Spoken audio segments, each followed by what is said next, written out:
Hello प्यारे बच्चों। आज हम भाषा भारती कक्षा 6 पाठ 5 व्याकरण परिवार को समझेंगे। इसके लेखक हैं डॉक्टर प्रेम भारती। केंद्रीय भाव। इस एकांकी में एकांकीकार ने व्याकरण की बातों को बड़े ही सहज ढंग से प्रस्तुत किया है। हिंदी व्याकरण में संज्ञा, सर्वनाम, विशेषण और क्रिया विकारी शब्द हैं और क्रिया विशेषण संबंध बोधक, समुच्चय बोधक और विस्मयादि बोधक अविकारी शब्द हैं। पिछली कक्षाओं में आपने संज्ञा सर्वनाम तो पढ़ा ही होगा। एकांकीकार ने विभिन्न शब्द रूपों को एकांकी के पात्र बनाकर प्रस्तुत किया है।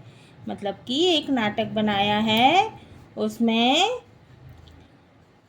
संज्ञा, सर्वनाम, विशेषण, क्रिया आदि को पात्र के रूप में बना के प्रस्तुत किया है। बच्चे स्वयं पात्र बनकर अभिनय और संवादों के द्वारा व्याकरण की कठिन अवधारणाओं को सरल व रोचक ढंग से समझ सकते हैं। इस रूप में बालक अपने परिवेश और अनुभव से लाभ उठाकर स्थायी समझ विकसित कर सकते हैं। यह एकांकी गतिविधि आधारित शिक्षा देने के सिद्धांत का अभिनव प्रयोग है। तो ये बहुत ही मज़ेदार पाठ है। चलो पाठ शुरू करते हैं। समय, प्रातःकाल, सुबह का समय है। स्थान, हिंदी भाषा के घर का बाहरी कक्ष। स्थान है हिंदी भाषा के घर का बाहरी कक्ष। रंगमंच सज्जा, तो रंगमंच की सज्जा की है, सजावट की है। एक मेज के आसपास अर्धगोलाकार रूप में कुछ कुर्सियां रखी हैं। मेज पर लिखने पढ़ने के सामान के अतिरिक्त कुछ पुस्तकें भी रखी हैं। नेपथ्य से आवाज़। अपने देश भारत में एक ऐसा परिवार भी है जिसकी पहुंच हर घर में है। इस परिवार के मुखिया का नाम है श्रीमान संज्ञानंद महोदय तथा इस परिवार की मालकिन का नाम है श्रीमती क्रिया देवी। तो एक नाटक खेला जा रहा है, उसमें परिवार के मुखिया का नाम रखा है श्रीमान संज्ञानंद महोदय और परिवार की मालकिन का नाम है श्रीमती क्रिया देवी। इस दंपत्ति के 3 बच्चे हैं। तो नाटक में इस दंपत्ति के 3 बच्चे हैं, एक पुत्र और 2 पुत्रियां, एक बालक और 2 बालिकाएं। पुत्र का नाम सर्वनाम है और बेटियों के नाम है विशेषण तथा क्रिया विशेषण। बालक का नाम है सर्वनाम और बालिकाओं का नाम है विशेषण तथा क्रिया विशेषण। इस परिवार के 2 नौकर भी हैं जिनके नाम है संबंध बोधक तथा समुच्चय बोधक। अब नौकर भी है, नौकर के नाम रखे हैं संबंध बोधक तथा समुच्चय बोधक। इस परिवार के एक और सदस्य हैं श्री विस्मय बोधक महोदय। एक और सदस्य हैं, उनका नाम है श्री विस्मय बोधक महोदय, जो इस परिवार के मित्र हैं और सुख दुख में सदा उनका साथ देते हैं। आइए इस परिवार से आपकी दिलचस्प भेंट करवाते हैं। संज्ञानंद का प्रवेश। संज्ञानंद अंदर आते हैं। संज्ञानंद के हाथ में एक पत्रिका है, एक किताब है, जिसके पन्नों को पलटते हुए किसी एक पृष्ठ पर उनकी दृष्टि टिक जाती है। पन्नों को पलटते हैं और एक पृष्ठ पर उनकी दृष्टि टिक जाती है और पढ़ने का अभिनय करते हैं, पढ़ने का नाटक करते हैं। संज्ञानंद। क्रिया, ओ क्रिया कहाँ हो तुम? तो संज्ञानंद आवाज़ लगा रहे हैं, क्रिया क्रिया कहाँ हो तुम? तुम्हारे बिना मेरा कोई भी काम नहीं होता। मेरा खाना पीना, पढ़ना लिखना, जाना आना तुम्हारे बिना। तो ये सब क्रियाएं हैं। खाना पीना, पढ़ना लिखना, जाना आना, ये सब क्या है? क्रिया है। संभव नहीं। क्रिया देवी, मैं जानती हूँ तुम मेरे बिना एक पल भी नहीं रह सकती। तो क्रिया देवी कहती हैं कि मैं तो ये जानती हूँ कि तुम मेरे बिना एक पल भी नहीं रह सकती, चाहे भूतकाल हो या भविष्यकाल। तो वो कहने लगी कि मैं तो ये जानती हूँ कि मेरे बिना तुम्हारा कोई भी काम नहीं होता, चाहे वो भूतकाल में हो चाहे भविष्यकाल में। मैं हर समय तुम्हारे साथ रहती हूँ और रहूँगी, रहती हूँ और रहूँगी, लेकिन वर्तमान काल में भी तुम मेरे बिना नहीं रह सकते। और कहने लगी कि मैं भूतकाल में भी तुम्हारे साथ थी, भविष्य में भी रहूँगी और वर्तमान में भी तुम्हारा जो काम है मेरे बिना नहीं चलता। संज्ञानंद, देखो यहाँ टेलीविज़न एक रंगमंचीय कार्यक्रम चल रहा है। देखो यहाँ एक रंगमंचीय कार्यक्रम चल रहा है। मैं अकेले इस कार्यक्रम को देखूं, यह ठीक नहीं। वो कहने लगे कि देखो यहाँ पे एक कार्यक्रम चल रहा है, मैं उसको देखूं, ये ठीक नहीं है। तुम्हें भी मेरा साथ देना होगा। और हाँ, यदि वर्तमान में तुम साथ नहीं रहोगी तो फिर भूतकाल और भविष्यकाल कैसा? तो फिर वो कहने लगे, यदि तुम वर्तमान में मेरे साथ नहीं रहोगी तो भूतकाल और भविष्यकाल कैसा? क्रिया देवी, टेलीविज़न पर कार्यक्रम क्यों देख रहे हो? आप जानते नहीं, टेलीविज़न जिस भाषा का प्रयोग कर रहा है उससे हम अपनी परंपराओं को भूलते जा रहे हैं। तो क्रिया देवी कह रही हैं कि आप क्यों देख रहे हो ये कार्यक्रम? टेलीविज़न जिस भाषा का प्रयोग कर रहा है उससे हम अपनी परंपरा को भूलते जा रहे हैं। अपनी भाषा को बिगाड़कर विदेशी भाषा के शब्दों की मिलावट से हम अपनी संस्कृति पर गहरा आघात कर रहे हैं। अब विस्मय बोधक प्रवेश करते हैं। संज्ञानंद तथा क्रिया देवी खड़े होकर उनका अभिवादन करते हैं। विस्मय बोधक आते हैं, तब संज्ञानंद और क्रिया देवी खड़े होकर उनका अभिवादन करते हैं, स्वागत करते हैं। संज्ञानंद, आइए भाई साहब। संज्ञानंद कहते हैं, आइए भाई साहब, कुर्सी की ओर इशारा करते हुए बैठिए। कुर्सी की ओर इशारा करते हैं और कहते हैं, भाई साहब बैठिए। तीनों कुर्सी पर बैठ जाते हैं। विस्मय बोधक, अरे 9 बज गए। विस्मय बोधक कहते हैं, अरे 9 बज गए। तो इसमें जो अरे है वो विस्मय बोधक है। संज्ञानंद जी, आपके हाथ में यह कौन सी पत्रिका है? कहने लगे, अरे 9 बज गए हैं, अब ये बताइए आपके हाथ में ये कौन सी पत्रिका है? आखिर इसमें ऐसा क्या लिखा है जिसे पढ़कर आप लोग हंस रहे हैं? तो कहने लगे कि इसमें ऐसा क्या लिखा है कि आप लोग हंस रहे हैं? आज बच्चे नहीं दिखाई दे रहे। आज बच्चे दिखाई नहीं दे रहे।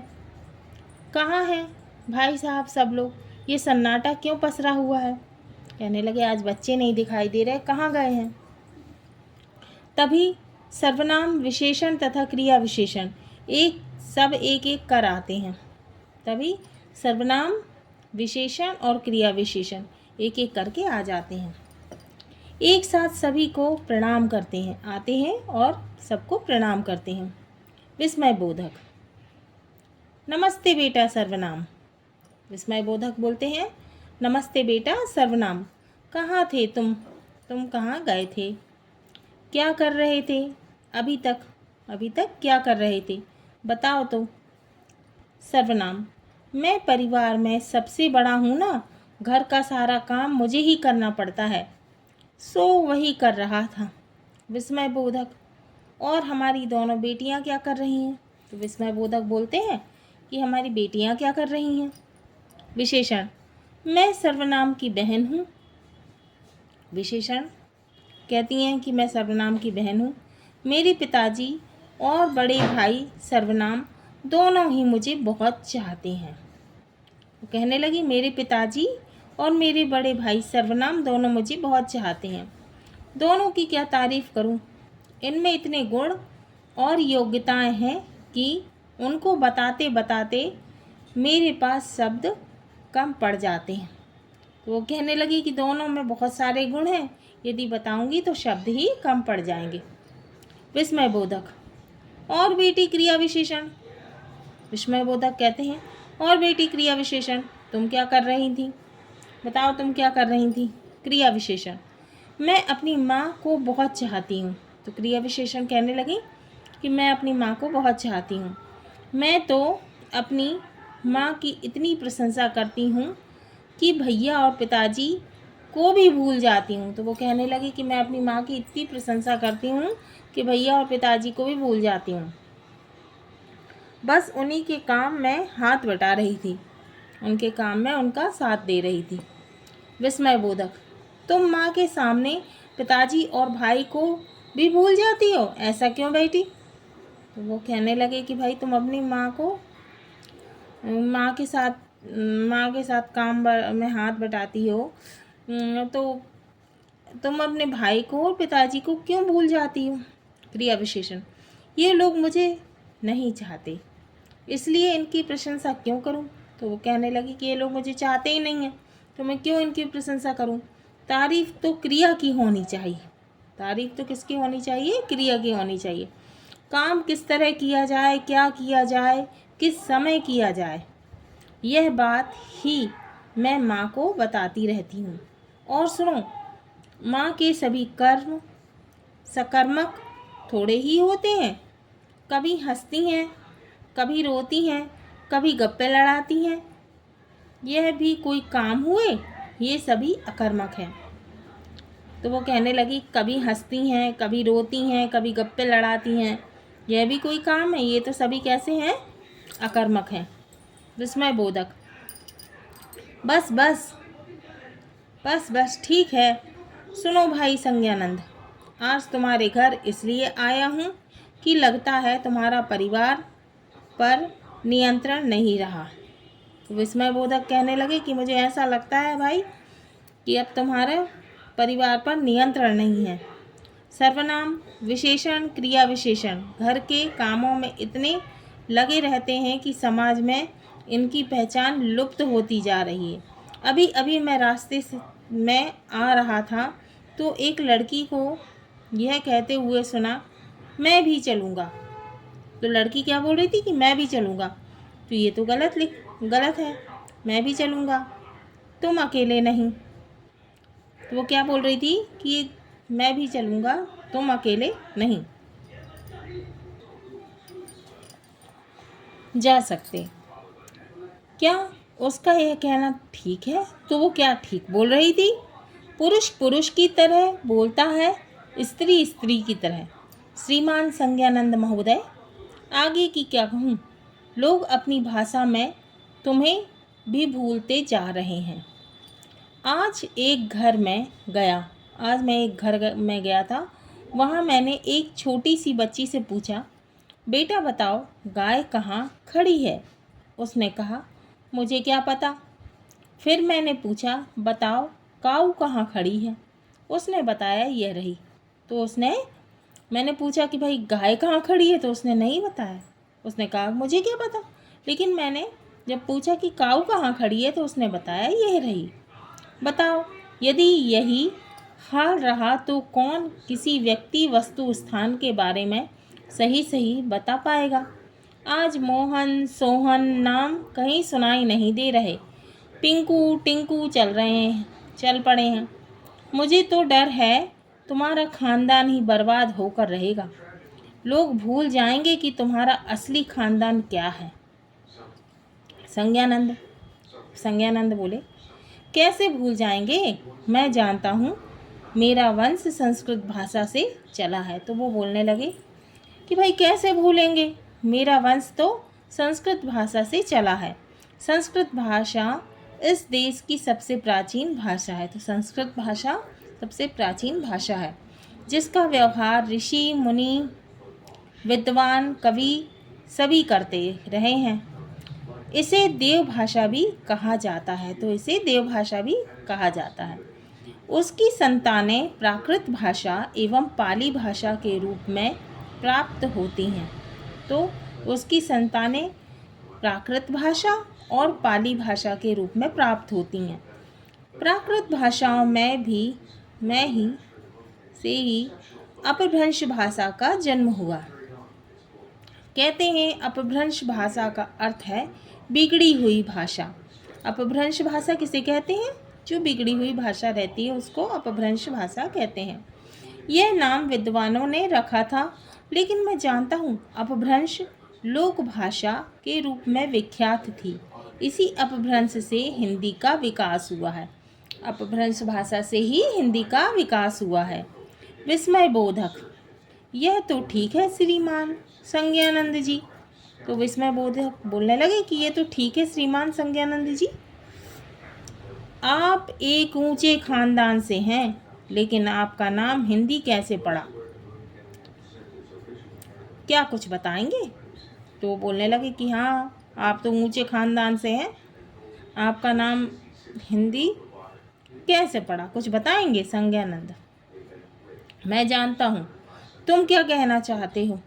हिंदी, हिंदू, हिंदुस्तान ये नाम संस्कृत के नहीं फारसी के हैं। तो वे कहने लगे कि मैं जानता हूँ कि हिंदी, हिंदू और हिंदुस्तान नाम संस्कृत के नहीं हैं, ये फारसी के हैं, यही ना? तो सुनो, यह बात ऐसी है कि बच्चा हमारे घर जन्मे और उसका नामकरण पड़ोसी करें। तो बोलने लगे ये तो ऐसी ही बात हो गई कि बच्चा हमारे यहाँ जन्म लेगा और पड़ोसी उसका नामकरण करेंगे, पर ऐसा नहीं है। चूँकि फारसी बोलने वाले सिंधु को हिंदू कहते थे, इसलिए इस देश की भाषा को उन्होंने हिंदी कहकर पहचान दी। तो जो फारसी लोग थे वो सिंधु को हिंदू कहते थे, इसीलिए इस देश की भाषा को उन्होंने हिंदी कहकर पहचान दी। विस्मय बोधक, ठीक है, अरे भाई, तो ठीक है, अरे भाई, ये क्या है विस्मय बोधक? क्या बातें ही चलती रहेंगी या कुछ खिलाओगे पिलाओगे भी? तो बोलने लगे कि भाई कुछ खिलाओगे पिलाओगे भी। संज्ञानंद, अरे तो ये भी क्या है? समुच्चय बोधक, अरे ये विस्मय बोधक, सॉरी, अरे क्या है विस्मय बोधक? संज्ञानंद, अरे संबंध बोधक, समुच्चय बोधक, कहाँ हो तुम लोग? देखो कौन आए हैं। संज्ञानंद कहने लगे संबंध बोधक, समुच्चय बोधक, कहाँ हो तुम लोग? देखो कौन आए हैं। तुम्हें पता नहीं अतिथि का स्वागत करना हमारा धर्म है। संबंध बोधक, आया मालिक, मैं तो आपके और सर्वनाम भैया के बाहर जाने की तैयारी में लगा था। तो वो कहने लगा मालिक मैं आया। विस्मय बोधक, और क्या क्रिया भाभी बाहर नहीं जा रही? क्रिया भाभी क्या नहीं जा रही बाहर? ये भी तो जा रही हैं। फिर तुम संज्ञानंद और सर्वनाम का ही काम क्यों करते हो, इनका क्यों नहीं? समुच्चय बोधक का प्रवेश। अब समुच्चय बोधक आते हैं। समुच्चय बोधक, मैं बताऊं महोदय, असली बात यह है कि संबंध बोधक तो नौकर की तरह है। नौकर केवल मालिक की बात सुनता है और उसके बेटे की बाकी सारे घर का काम मैं करता हूँ। घर के प्रत्येक सदस्य की देखरेख करने की जिम्मेदारी मेरी है। मैं तो पूरे परिवार का नौकर हूँ। मैं चाहूँ तो किंतु परंतु मगर लगाते हुए यह सब कह सकता हूँ कि काम इस कारण नहीं हुआ। मैं बीमार हूँ क्योंकि मुझे सर्दी लग गई है, लेकिन मैं ऐसा नहीं करता। अब सुनिए, कल रविवार था, सब लोगों ने तय किया पिकनिक मनाएंगे।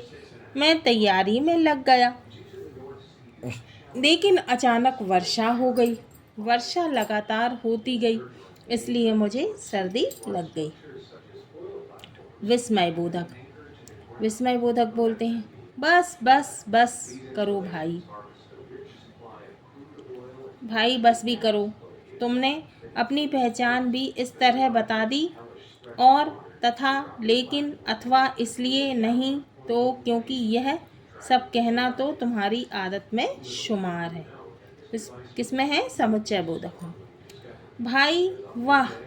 अरे क्रिया विशेषण और संबंध बोधक, तुम दोनों के काम में अंतर क्या है? तो ये बताओ कि तुम दोनों के काम में क्या अंतर है।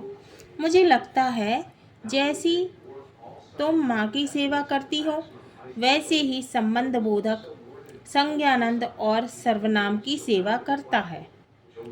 काम में अंतर समझ में नहीं आता। क्रिया विशेषण, नहीं महोदय, हम दोनों के काम में बहुत बड़ा अंतर है। मेरा काम है, मेरी माँ क्रिया किसी काम को कैसे, कब, कहाँ और कितना करती है, इस बात का ध्यान रखकर सहायता करना। और संबंध बोधक का काम है पिताजी और भाई के बीच संबंध जोड़ना। जैसे सामने मंदिर है, यह बताना मेरा काम है। घर के सामने मंदिर है, यहाँ घर और मंदिर दोनों के बीच संबंध जोड़ना संबंध बोधक का काम है। तो घर के सामने मंदिर है, सामने मंदिर है, यह बताना मेरा काम है। और घर के सामने मंदिर है, तो ये दोनों में संबंध जोड़ना संबंध बोधक का काम है। विस्मय बोधक, वाह भाई वाह! विस्मय बोधक बोलने लगे, वाह भाई वाह! यह भी खूब रही। क्या खूब! सभी ने अपना अपना काम बताया। समय बहुत अधिक हो चला है, अब चलना चाहिए।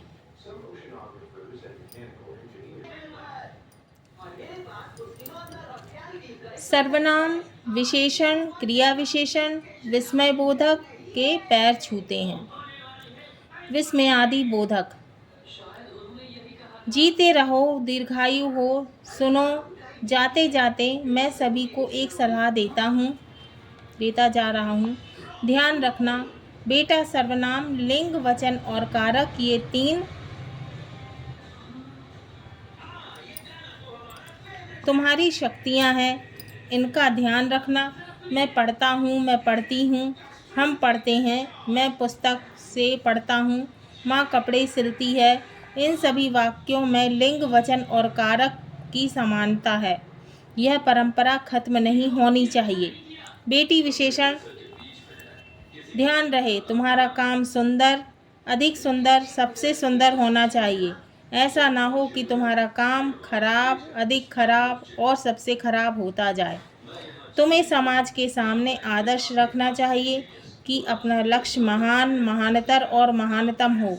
एक एक सीढ़ी चढ़कर विकास की उच्चतम अवस्था तक पहुंचना ही सबका लक्ष्य बने, यह ध्यान रखें।